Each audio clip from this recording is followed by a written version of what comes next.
হে everyone, আসসালামু আলাইকুম। আজকের ভিডিওতে আমি আপনাদেরকে আমার পুরো শিপটিকে ঘুরিয়ে দেখাবো এবং বলবো এই শিপটি সম্পর্কে। এই শিপটি 20,000 টন ধারণ ক্ষমতা সম্পন্ন একটি পিওর কেমিক্যাল ট্যাঙ্কার শিপ। এই শিপটিতে টোটাল 4টি ন্যাশনালিটির মানুষ জব করে: বাংলাদেশ, ইন্দোনেশিয়ান, চাইনিজ এবং মায়ানমার। বাংলাদেশ থেকে শুধুমাত্র আমি একাই আছি আমার ডিপার্টমেন্টে, এবং ইঞ্জিন ডিপার্টমেন্টে আছে আমার একজন সিনিয়র। তো চলুন এখন আপনাদেরকে শিপটিকে ঘুরিয়ে দেখাই। প্রথমে যাবো হচ্ছে শিপের ফরওয়ার্ড দিকে, মানে হচ্ছে শিপের সামনের দিকে। তারপর সামনের দিকটা দেখানো শেষ করে আপনাদেরকে নিয়ে আসবো শিপের আফটার দিকে, মানে হচ্ছে শিপের পেছন দিকে।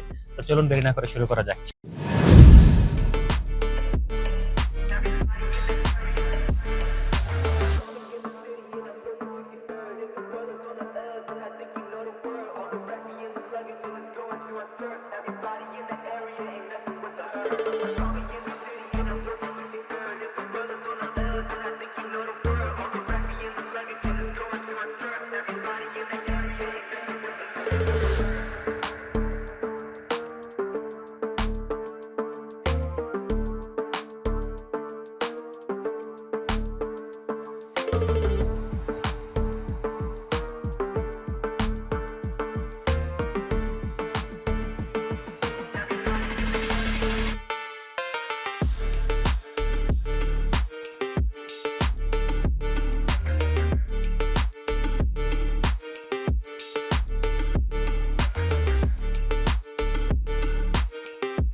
এখন আমি ডেকে আছি, আর ডেকে একটা এরিয়া থেকে যেটাকে ম্যানিপুল বলা হয়।